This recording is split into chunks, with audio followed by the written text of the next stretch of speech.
Bon, aujourd'hui, on parle encore de l'Euro, mais il y a eu deux matchs, les poules sont terminées, les huitièmes sont faits, on connaît tous les matchs maintenant. Donc, je vais donner un peu mes pronostics.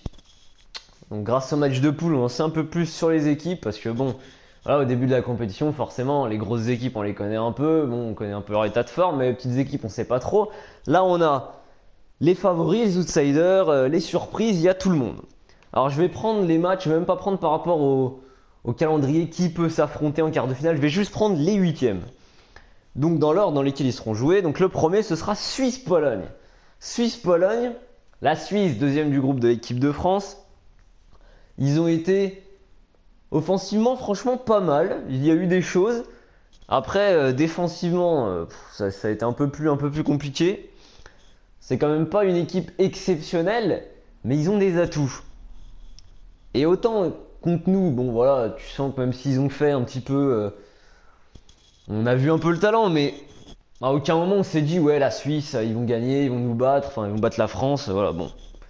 Et là, contre la Pologne, donc qui était dans la poule de l'Allemagne, la Pologne, c'est pas non plus. Pour moi, il y a Lewandowski Milik devant. Après, ça joue beaucoup sur les côtés, en fait. Ça tente des centres. En même temps, c'est normal quand t'as deux mecs plutôt grands. Ça joue pas exceptionnel, c'est pas super fort. Suisse-Pologne, allez, je vais donner mon pronostic. Voilà, je vais pas parler 10 ans sur ces équipes. Suisse-Pologne, moi je vois la Suisse. Parce que l'équipe en elle-même, à mon avis, est plus solide, plus taillée pour passer. Après, il suffit qu'il y ait match nul, prolongation de tir au but. Hein. Là, il n'y a plus de deuxième journée, troisième journée. Là, c'est tout se joue sur un match.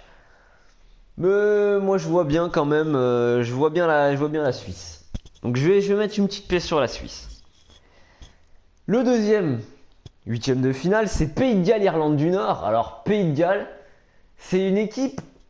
On connaît pas trop. Bon, il y a quand même quelques joueurs quand même. Bon, bah, Gareth Bale, un Ramsey, il y a Williams en défense.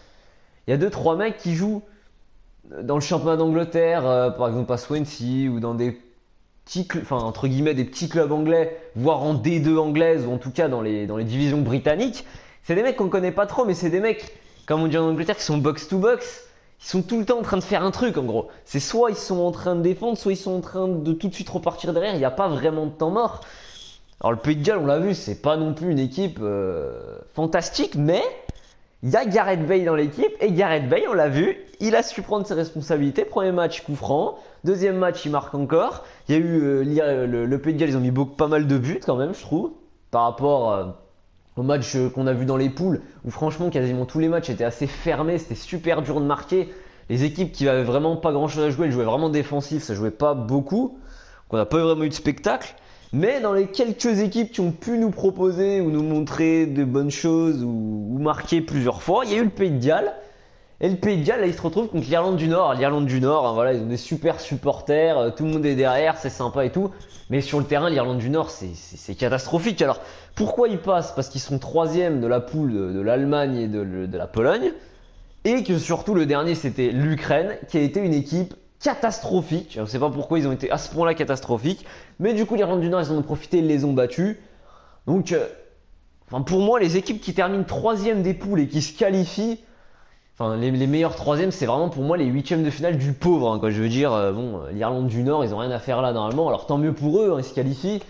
Mais bon, moi je vois, on va pas dire sans problème, parce que tous les matchs vont être disputés quand même. Et qu'il peut y avoir voilà, prolongation de tir au but, donc ça va être chaud. Mais pour moi, Pays de Galles. Voilà, Pays de Galles. C'est Gareth Bale et Aaron Ramsey qu'on a vu aussi un petit peu, mais pour moi c'est Pays de Galles. Et alors là, le match, pour moi, le plus intéressant. Non, allez, égalité. De ces huitièmes de finale, quand même Croatie-Portugal. Pourquoi? Parce que la Croatie, c'est peut-être l'équipe qui, dans tout l'Euro jusqu'à maintenant, a montré le plus de bonnes choses en même temps. C'est-à-dire que euh, la Croatie, toute l'équipe a été bonne. Quasiment. Alors que par exemple, tu prends l'Allemagne, l'Espagne, il y a eu pour moi deux trois joueurs qui sont sortis du lot. Les autres, bon, ils n'avaient même pas forcément à être au niveau. Par exemple, on a beaucoup vu Jordi Alba, David Silva, euh, je vais y arriver, Iniesta.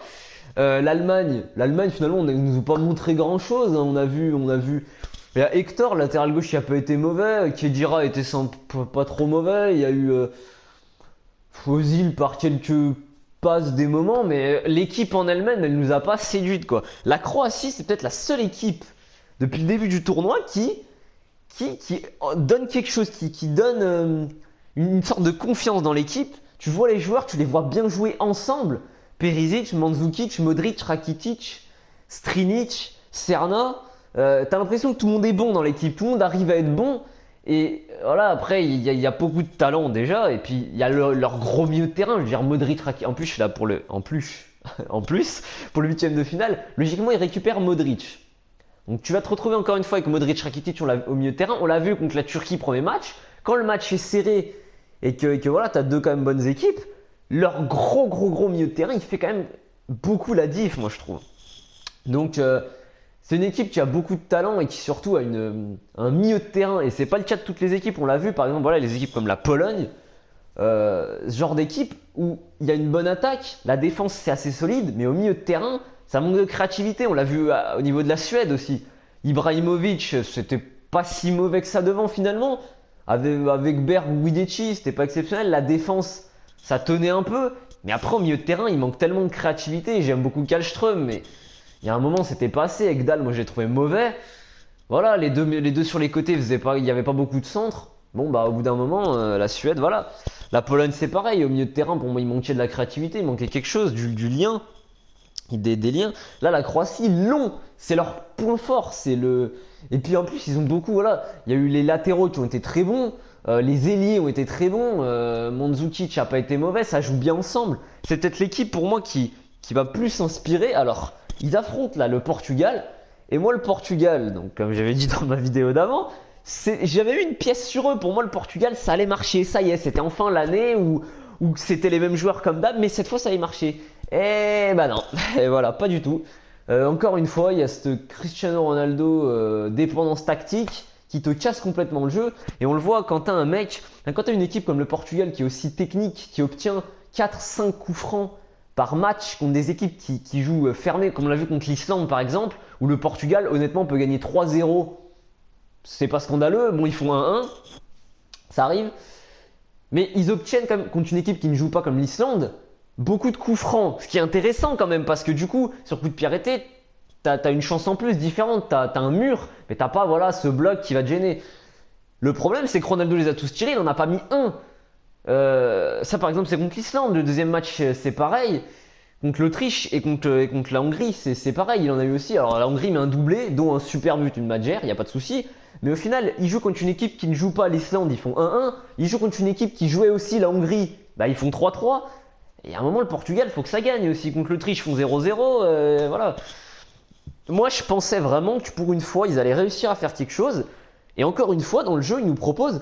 L'équipe est pas cohérente. Quand tu mets une équipe avec. Tu dis à Nani joue en pointe. Alors, déjà, pour moi, c'est un peu bizarre, mais au final, il a bien joué en pointe, Nani. Alors, pas de souci. Ça a bien combiné avec Ronaldo. Ronaldo, on sait comment il joue. Il est quand même tout le temps devant et il est souvent dans l'axe. Donc tactiquement, il va pas t'apporter énormément, que ce soit sur les côtés ou même si au final il fait une passe décisive, par exemple contre la Hongrie.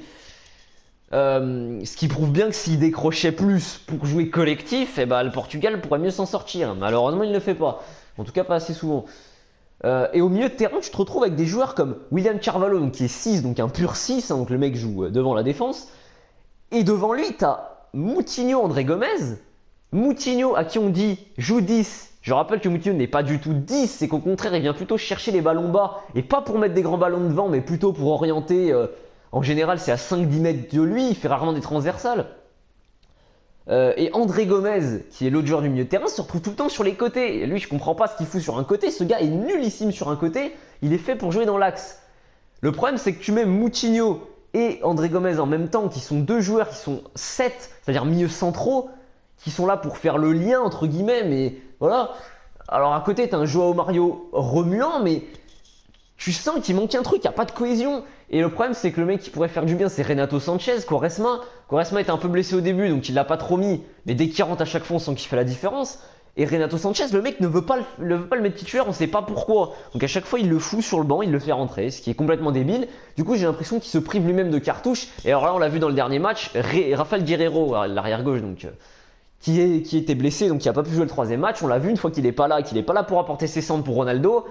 Et ben le Portugal, c'est compliqué quoi. Alors certes, ils marquent 3 buts, mais s'en prennent 3 aussi. Et moi, je pensais vraiment qu'ils allaient faire quelque chose. Mais finalement, non, dans le jeu, c'est encore pas suffisant. C'est pas là. L'entraîneur, pour moi, il fait pas les bons choix. Il y a un problème dans l'équipe. En termes de défense aussi, Pepe Carvalho, en termes d'engagement, c'est bon. Déjà, Carvalho, il est lent, ça on l'a vu. Les défenseurs latéraux, pour moi, ils font pas assez ils défendent pas assez. Donc Vieirinha, c'est même pas en arrière droit. À gauche, bon, maintenant, il y a Eliseu. Bon, Eliseu, ça défend un peu plus. Mais on l'a vu, par exemple, contre la Hongrie. Tu te prends 3 buts contre la Hongrie. Pourquoi? Parce que plusieurs fois, on l'a vu, la Hongrie a eu des possibilités aux 20 mètres, donc juste devant la surface de réparation. Et le Portugal presse pas. C'est-à-dire que si c'est pas Carvalho ou Pepe qui sort de la défense pour venir les chercher, les milieux défensifs et centraux comme Moutinho, comme Carvalho et tout, moi je trouve qu'ils font pas le pressing. Et tu te retrouves avec beaucoup de frappes pour les autres équipes. Et du coup, contre la Hongrie, tu fais 3-3, tu t'en sors. Et encore une fois, tu es dans les poules, donc tu peux passer meilleur troisième. Mais là, vous allez jouer non, le Portugal, je parle pas à quelqu'un de portugais. On n'a rien entendu. Accident de manette. Donc le Portugal va se retrouver contre la Croatie, l'une des meilleures équipes, pour moi, l'une des équipes, pour pas dire l'équipe qui m'a fait la meilleure impression. Le Portugal va perdre contre la Croatie. Moi, je le sens comme ça. Malgré le fait que j'ai dit le Portugal va faire le Portugal, le Portugal. J'aurais aimé pour eux parce qu'ils ont une équipe pour moi largement assez suffisante pour faire un demi d'euro en jouant bien et ils le font pas. Donc moi je vois la Croatie. Voilà. Bon, le prochain match France-Irlande. Alors la France c'est mon équipe, on va bien moins en parler. La France a tapé un groupe pourri, à part la Suisse qui est une équipe correcte. Mais on l'a vu qui n'est pas encore, qui n'est en termes de joueurs, d'individualité, qui n'est pas au niveau de l'équipe de France. L'équipe de France, il n'y a pas de collectif encore. C'est Payet et les autres. Griezmann de temps en temps. Giroud, il est paumé devant, il est toujours tout seul. Il n'arrive même pas à s'en sortir. Je comprends même pas qu'on continue à le foutre tout seul devant. Martial n'a pas fait un bon match quand il a été là. Coman a apporté beaucoup d'activité, mais pour moi, ça a manqué de centre, ça a manqué de... Il touche énormément de ballons et pour moi il fait pas beaucoup la différence, qui est un problème. Matuidi est catastrophique au milieu de terrain. Pogba pour moi il est comme d'habitude, un coup il te fait un geste exceptionnel et un coup il te fait un geste moyen. Même si pour moi je l'ai trouvé plutôt pas trop mal dans l'Euro à part le premier match contre la Roumanie. Enfin bref, c'est mon avis. La défense c'est catastrophique, je pense que maintenant on le sait au niveau... Là où on se rend compte, là où c'est le pire, c'est que Adil Rami c'est déjà pas très rapide par exemple. Et on se rend compte qu'au niveau du placement, Koscielny et Adil Rami, c'est pas très bon. Dans les airs, ils se font manger à chaque fois. Enfin, pas chaque fois, mais souvent par rapport à une défense qui est plutôt grande et plutôt imposante en termes de physique. Rami a quand même un physique, c'est un déménageur Rami. Sagna Evra, qui une fois de plus ne centre quasiment jamais et en plus ne centre jamais bien. Et quand tu as un mec comme Giroud en pointe et que tu ne centres pas ou centres pas bien, je vois même pas l'intérêt soit de mettre Sagna et Evra dans ce cas-là. Mais Lucas Digne et j'allais. Lucas Digne, je peux pas me l'encadrer, pour moi il est mauvais. Mais Lucas Digne il court, Lucas Digne il centre. Et si tu mets Giroud en pointe, fous Lucas Digne j'allais, au moins ils centrent les deux.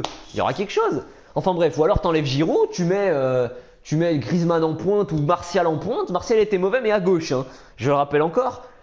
Contre un bloc entier, c'est-à-dire que tu demandes à un mec qui est à gauche de partir du milieu de terrain à gauche et de dribbler 12 joueurs, ça pose pas de problème. Et donc quand il n'y arrive pas, soi-disant il est nul. Bon, enfin bref, c'est pas grave. Fous-le en pointe, mets Griezmann à droite ou fous Griezmann en pointe et Coman à droite. Et puis là on verra, il y aura plus de mouvement parce que Giroud tout seul en vent. Moi honnêtement déjà j'aime pas Giroud, mais en plus là on lui donne aucune chance de réussir. Donc il y a un moment, il marque au premier match. Je rappelle que le but est... Enfin il y a faute sur le goal, une fois de plus. Les gens qui disent non... Quand tu sautes et que tu pousses le bras du goal avec ton coude, c'est une faute. Voilà, on est bien d'accord. C'est pas parce que c'est pas parce que le bras du goal ne saigne pas, comme quand les joueurs sautent en mettant les coudes dans le nez des autres joueurs, qu'il n'y a pas faute. Voilà, il lui pousse le bras. Donc normalement il n'y a pas but. Donc Giroud n'a pas marqué. Enfin bref. L'équipe de France, collectivement c'est pauvre. Pour moi c'est pauvre. Il n'y a pas grand chose, il n'y a pas vraiment de jeu, il n'y a pas de tactique, il n'y a rien. T'as l'impression que c'est des joueurs sur un terrain. Mais l'Irlande, c'est tellement pas assez que je vois pas comment on peut pas passer. L'Irlande, on va passer quoi. Et c'est ça qui est presque triste pour la France, c'est qu'on fait un euro chez nous. On a affronté déjà deux équipes pour moi nulles par rapport à notre niveau à nous, enfin l'Albanie, Roumanie, avec tout le respect que j'ai pour eux. Voilà, hein, c'est pas au niveau. Ensuite, tu te rends compte qu'une équipe comme l'Irlande se le fera pas non plus. Donc à part la Suisse, pour l'instant on n'a affronté aucune équipe correcte. Et la Suisse encore voulait le match nul, nous on voulait aussi. Donc on a fait 0-0 dans un match, voilà, quand même, finalement on s'est quand même bien débrouillé. Il y a eu un bon match de la France, il faut le dire aussi, mais voilà. Donc l'Irlande, je pense qu'on va passer. Peut-être ça se trouve on en mettra 3 comme 1, on gagnera peut-être 1-0, mais bon on va passer parce que l'Irlande c'est pas assez. Je rappelle que la dernière fois qu'on a affronté l'Irlande, Thierry Henry a mis une main et on les a éliminés des barrages avant l'Euro. C'est intéressant de le rappeler. Non, peut-être avant la Coupe du Monde 2010, oui, avant la Coupe du Monde. Bon, je sais plus. Enfin bref, on a éliminé l'Irlande. Prochain match, Allemagne-Slovaquie. Allemagne-Slovaquie, eh ben c'est simple, hein. C'est Allemagne-Amsic, voilà. Alors en Slovaquie, on a pu voir Weiss, hein, qui est très remuant, c'est bien. Mais contre l'Allemagne, mon gars, quand tu vas avoir Hummels, Boateng derrière, même Hector sur le côté que j'ai pas trouvé mauvais. Alors il y a que le côté droit où on a vu Oedes dans les premiers matchs, et on a vu Kimmich dans le troisième match. Kimmich a été pour moi plus à l'aise que Wedes qui arrive même pas à déborder. Kimmich l'a pas trop fait non plus, mais dans tous les cas il n'y a pas d'arrière droit pur, donc c'est peut-être la seule faiblesse de l'Allemagne, c'est l'arrière droit. Alors moi je les ai pas vus impressionnants, mais je rappelle quand même qu'ils ont gagné la Coupe du Monde 2014 en étant pas impressionnants. C'est-à-dire qu'ils sortaient l'Algérie en prolongation, tout le monde a dit ouais c'est pas génial, ils sortent la France 1-0 après un coup franc au bout de 20 minutes, après en gérant sans forcément avoir d'action, ouais c'était pas exceptionnel, mais au final ils font ça tout le temps et ils se retrouvent en finale et ils gagnent le tournoi. Alors je vois pas comment aujourd'hui ils vont pas se retrouver plus loin dans la compétition. Ils jouent moyennement l'Allemagne et ils passent facilement. Voilà, pour moi l'Allemagne va passer tout simplement. Donc Allemagne et Allemagne-Slovaquie. Slovaquie c'est une équipe qui a été voilà, intéressante par ses Hamsik. On l'a vu au premier match. Par ses Weiss, mais le problème c'est que l'Allemagne ça sera trop fort. Donc Allemagne tout simplement. Voilà, il n'y a pas de... Je ne parlerai pas 10 ans. Et le prochain match pour moi c'est un match qui va être pas mal. Hongrie-Belgique. Alors personne s'attendait à la Hongrie. Moi le premier je les voyais dernier de leur poule. Et ils finissent premier et surtout, voilà peut-être l'une des plus belles surprises de l'Euro, ils sont premiers en jouant quand même, alors certes avec leurs moyens, mais par exemple on a vu l'Islande qui n'a pas vraiment d'équipe, ne vraiment pas jouer du début à la fin et s'en sortir avec des contres à la dernière minute, bref. Voilà, il y a eu des équipes comme l'Angleterre, comme le Portugal qui ont joué mais moyennement et puis sont passés avec de la chance, voilà. La Hongrie, ils ont joué, alors on a vu un mec bon, que je connaissais bien déjà, enfin bien, oulala, je dis ça comme si j'étais son pote, Zuzak, leur milieu gauche, et on l'a vu qui est aussi capitaine, leur milieu de terrain, qui finalement, avec son pied gauche, eh ben, il est arrivé à tirer le meilleur de son équipe. On a vu un mec comme Salah en pointe, qui a un peu un profil à la Giroud, et ben pourtant on l'a vu utiliser son physique pour jouer collectif, pour tenter des choses, pas pour jouer de manière dégueulasse, pas forcément des déviations. Voilà, on a vu, la Hongrie, ça a essayé de jouer un jeu plutôt porté vers l'avant. Alors ça jouait pas 60% de possession, c'est pas l'Espagne ou l'Allemagne non plus, d'accord. Il n'y avait pas 40 000 occasions, mais c'est une équipe qui a joué, on l'a vu, ils mettent 3-3 contre le Portugal. Ils mettent 2 buts à l'Autriche au premier match. Bon, ils font 1-1 contre l'Islande, mais encore une fois, match fermé. Voilà, c'est une équipe qui a essayé de jouer avec les joueurs qu'ils ont, et ils ont fini premier de leur poule. Et alors, honnêtement, pour moi, c'est... Voilà, alors c'est vrai que nous on aimerait voir plutôt des équipes qui essayent tout le temps de jouer, quitte à voir des 3-3, des 4-4 tous les matchs plutôt que des 0-0. Malheureusement, bah voilà, les sélectionneurs préfèrent ne pas prendre de but plutôt qu'en marquer. Bah c'est leur choix. La Hongrie, c'est pour moi l'équipe qui voilà, mérite une petite distinction, qui mérite de... Voilà. Alors certes, ils prennent la Belgique, malheureusement pour eux, même en finissant premier de leur poule. Ils vont prendre la Belgique. Et je pense que la Belgique va passer tout simplement parce que la Belgique, voilà, ils ont eu... pour moi, contre l'Italie, c'est vraiment la Belgique qui perd toute seule.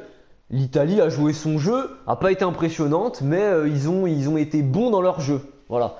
La Belgique, non. Et on l'a vu, mais pour moi, c'est la faute de Wilmots qui met une compo complètement pas cohérente avec Fellaini en 10 dans un 4-2-3-1. Va chercher la logique, De Bruyne à droite. C'est pas grave. Enfin bref, on l'a vu au fur et à mesure des matchs. Voilà, la Belgique n'a pas été impressionnante, mais grâce à ses individualité, je vais y arriver, et ben ils s'en sortent. Donc voilà, pour moi la Belgique, La Belgique, ils vont s'en sortir contre la Hongrie. Les Belges, ils vont arriver contre la Hongrie. Je pense que ce sera un match assez ouvert justement parce que la Belgique a plus un jeu porté vers l'avant malgré le 4-2-3-1. Et la Hongrie, si ils jouent comme ils ont fait dans les poules, on peut avoir un match ouvert et on peut avoir un match, je pense, avec pas mal de buts parce que le problème de la Belgique, c'est vraiment leur défense. On croit que c'est leur attaque, mais pour moi, c'est vraiment la défense, mais un point, mais très très grave. Et la Hongrie, voilà, on l'a vu, ils sont capables de mettre des buts comme ils sont capables d'en prendre beaucoup aussi. Moi, je pense que ce sera un match ouvert, je l'espère surtout. Et je félicite la Hongrie pour leur parcours parce qu'ils nous ont donné un peu de jeu avec ce qu'ils pouvaient faire. Mais je vois quand même la Belgique passer. L'Italie contre l'Espagne. Et finalement, quand j'ai dit Croatie-Portugal, le 8ème de finale, c'est peut-être lui finalement. C'est l'Italie-Espagne qui va peut-être être le plus intéressant parce que, et c'est là où j'aime pas spécialement l'Italie, hein, pour pas dire que j'aime pas vraiment leur jeu, mais l'Italie, là où je trouve qu'ils sont quand même couillés, c'est que dans les tirages au sort, il n'y a que les premiers des groupes A, B, C et D qui peuvent affronter un troisième de poule. Et c'est là que je trouve ça complètement dégueulasse, c'est-à-dire que le groupe E et le groupe F, avant même que les équipes soient tirées avant même le début de l'Euro, eh ben, le premier du groupe E et F se prennent un deuxième, tandis que les autres se prennent un troisième. Et c'est là où ça devient dégueulasse, c'est que l'Italie qui termine premier devant la Belgique, qui pour moi est quand même un petit exploit de l'Italie, c'est pas exceptionnel non plus. L'Italie a quand même une équipe bonne, hein, on va le dire, hein. Cohérente surtout, il y a une tactique mise en place et les joueurs vont bien dedans. Donc ils finissent devant la Belgique, c'est pas exceptionnel, mais faut le souligner, c'est quand même une bonne performance, pour pas une vraie performance, et ils se prennent l'Espagne quoi. Ils se prennent le deuxième de ce groupe, ils se prennent l'Espagne. Et moi je trouve ça assez injuste pour l'Italie, qui finalement se fait un très beau parcours, parce que premier de leur poule devant la Belgique, voilà, ils méritent d'être récompensés par un 8ème de finale un peu plus simple entre guillemets, et ils se prennent l'Espagne. Voilà, bon, c'était pour dire ça, je trouve ça un peu injuste pour eux. Voilà, Italie-Espagne. Et c'est là où le match va être extrêmement intéressant, c'est que l'Italie adore jouer contre des équipes qui tiennent le ballon. C'est-à-dire que l'Italie, c'est une équipe de contre. Ils défendent très très bien. Et surtout, ils n'aiment pas faire le jeu. Ils n'aiment pas les redoublements de passes. Ils n'aiment pas passer par le milieu de terrain. On le voit, on le sait.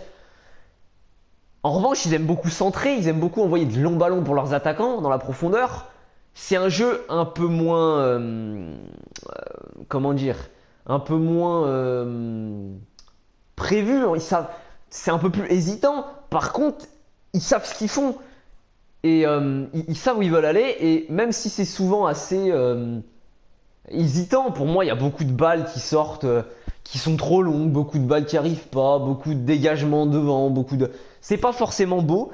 Mais ils aiment jouer contre des équipes qui tiennent le ballon et ils se prennent l'Espagne. Ce qui est peut-être finalement leur salut, c'est que l'Espagne, c'est une équipe qui va jouer les 60-70% de possession, quitte à avoir très peu d'occasions.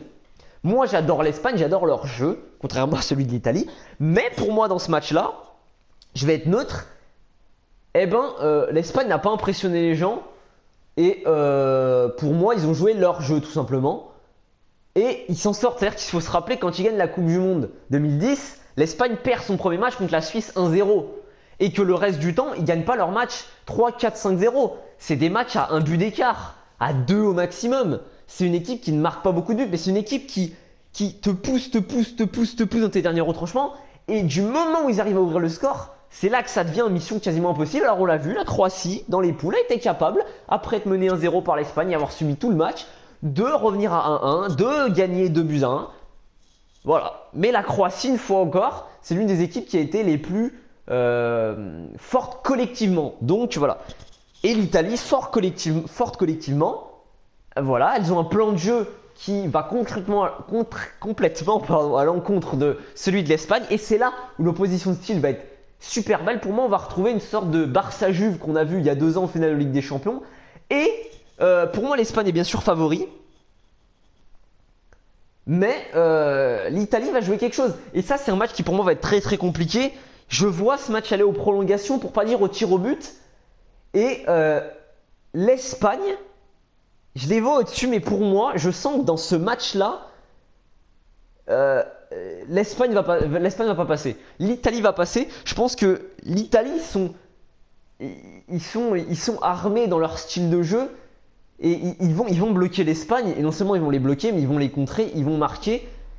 Je sais pas, c'est un match qui peut finir au bout de 90 minutes comme vraiment aller au péno, voilà, dans un 0-0, dans un 1-1 presque logique. Donc, pour moi, je sais pas pourquoi, mais je vois l'Italie passer. L'Espagne est super bien, je vois l'Italie passer. Voilà, pour moi, c'est ma surprise des huitièmes, c'est l'Italie qui sort l'Espagne. Voilà.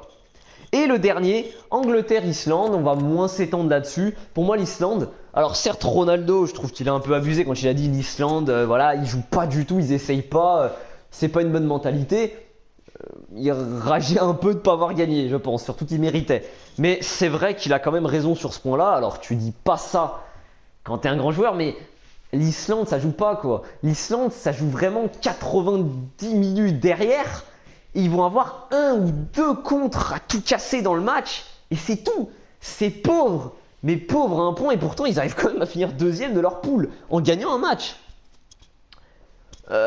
Voilà, mais contre l'Autriche qui vraiment a été la déception de ce tournoi. Enfin bref. Je veux même pas parler des déceptions. L'Autriche, la Suède, des équipes qui n'ont rien finalement proposé. La Autriche, malheureusement, ils font un bon premier match, ils s'écroulent tout de suite après. Bon, c'est pas grave. Je vais parler vraiment que les équipes qualifiées. Donc l'Angleterre-Islande. L'Islande, pour moi, c'est l'équipe qui vraiment... Alors c'est bien, je veux dire, c'est beau de voir des petites équipes qui s'en sortent. Ils sont dans un groupe comme Portugal, Autriche, Hongrie. L'Islande, c'est les derniers, voilà. Et ils se qualifient, voilà, c'est super beau pour eux, tant mieux. Mais c'est vrai qu'ils ont absolument rien proposé. Et le problème, c'est que c'est le genre d'équipe qui, voilà, va être là. Tu vas dire, bah c'est bien l'Islande, bravo. Voilà. Mais ils vont complètement casser le jeu, ils vont rien faire, quoi. Le problème pour eux, la chance, c'est qu'ils prennent l'Angleterre. Et quel a été le problème de l'Angleterre depuis le début du tournoi? C'est la créativité. C'est une catastrophe. Wayne Rooney au milieu de terrain, c'est bien, c'est bien. Mais alors collectivement, c'est... L'Angleterre, il y a eu quand même quelques occasions, on est d'accord, mais j'ai trouvé... Ils se qualifient en étant deuxième et je les ai trouvés pauvres par rapport à leur effectif.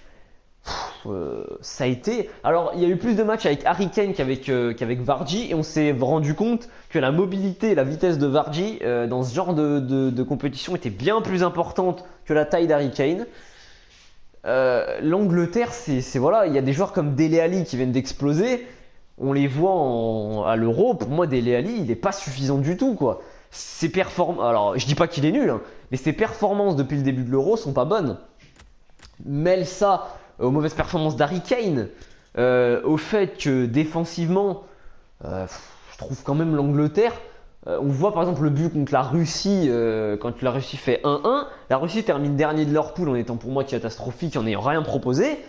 Ils font quand même nul contre l'Angleterre, alors certes, le but n'est pas forcément mérité, mais voilà, l'Angleterre, c'est les spécialistes de se prendre des buts catastrophiques, de craquer quand il faut pas, de perdre des duels mentaux, alors pourtant leur championnat, puisque la plupart des joueurs quand même de l'équipe d'Angleterre sortent et jouent en Angleterre, dans le championnat d'Angleterre, et pourtant le championnat d'Angleterre est réputé pour sa mentalité, le fait qu'il y ait toujours quelque chose, le fait que ce soit box-to-box comme j'ai dit tout à l'heure, qu'il y ait beaucoup d'action, de mentalité, que ce soit dur physiquement, que voilà, et pourtant tu les vois là, alors je sais pas s'ils sont complètement cramés de leur saison tous, mais moi je vois une équipe qui ne bouge pas ensemble en fait. Une équipe qui se donne pas les moyens, j'ai l'impression, qui a pas envie d'y aller, qui donne pas la motivation nécessaire pour faire de gros résultats. On l'a vu, termine deuxième derrière le Pays de Galles, qui eux ont mis l'envie.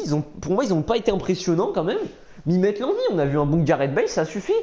Dans l'équipe d'Angleterre, c'est peut-être ça qui manque aussi. Le fait que maintenant Rooney soit milieu central, organise un peu le jeu, soit plus discret.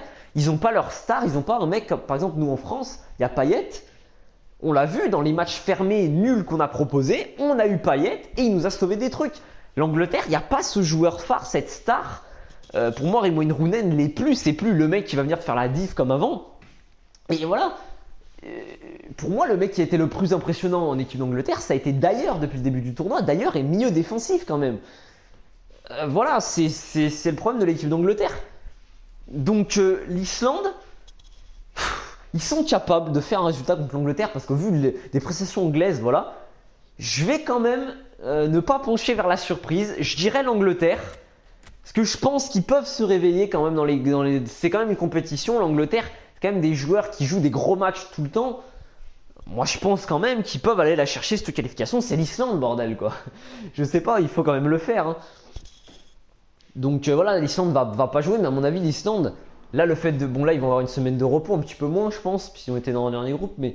Voilà, bon, le fait de jouer déjà tous les 3-4 jours, à mon avis, et de tout le temps subir, de jamais avoir la position, de tout le temps courir après le ballon, au bout d'un moment, tu vas t'en ressentir physiquement. Et c'est pas des mecs qui ont l'habitude de jouer beaucoup de matchs. Donc, à mon avis, l'Islande va craquer.